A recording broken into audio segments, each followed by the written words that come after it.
નવસારીમાં કલેક્ટર કચેરી સામેના જૂના બ્રિજને તોડી પાડવાની કામગીરીને લઈને અપાયેલા ડાયવર્ઝનથી ટ્રાફિકની સમસ્યા સર્જાઈ। મહાપાલિકા દ્વારા કાલિયાવાડી બ્રિજ તોડવાની કામગીરી તો થઈ, પરંતુ યોગ્ય આયોજનના અભાવે ટ્રાફિકની સમસ્યા સર્જાઈ। બ્રિજ તોડ્યાના 2 દિવસ પહેલા 2 કિલોમીટર સુધીનો ટ્રાફિક જામ સર્જાયો, જેમાં અનેક વાહન ચાલકો ફસાયા। બ્રિજ તોડ્યાના 2 દિવસ પહેલા 2 કિલોમીટર સુધીનો ટ્રાફિક જામ સર્જાયો હતો, જેમાં વાહન ચાલકો ફસાયા હતા। વધુમાં પ્રાંત અધિકારી અને 2 ડેપ્યુટી કમિશનરે પોલીસ સાથે મળી દશેરા ટેકરી વિસ્તારમાંથી દબાણ હટાવવાની કામગીરી શરૂ કરી હતી। અચાનક દબાણ હટાવવાની કામગીરીને લઈને લોકોમાં તંત્ર સામે નારાજગી જોવા મળી છે।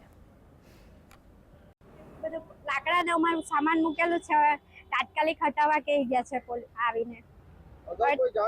કઈ નહીં, આજે જ તાત્કાલિક જ ખાલી કરવા કીધું છે। કેટલો ટ્રાફિક થાય છે? બહુ ટ્રાફિક થાય છે, જે દિવસમાં કામ ચાલે છે બેન।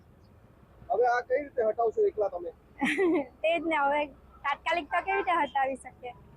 નહીં તો આવીને લોકોને બુલડોઝર ચડાવી દે છે। એ બ્રિજ બનવા પહેલા નવસારી દશેરા ટેકરી બિરસા મુંડા માર્ગ છે ને, એ પેલે દબાણ હટાવવાના અત્યારે લોકો કામગીરી ચાલુ રહી છે। એ આયોજન વગરની છે કામગીરી, અને પેલે જે બ્રિજ બનો ને પેલા 15 દિવસ પહેલા નોટિસ આપવું જોઈએ દશેરા ટેકરી વાળાને કે ભાઈ અમે બ્રિજ બનવાનું ચાલુ કરી રહ્યા છે, તો તમે આ જરાક તમારું જે છે ડિમોલેશન કરવા માંગતા છે તે તમે હટાવી દેજો। અત્યારે ઘર કામ કરવા બધા આદિવાસી વિસ્તારના બહેનો છે, ઘર કામ કરવા જાય છે, લોકો સમય હોતો નથી, અત્યારે લોકો ડિમોલેશન માટે આવી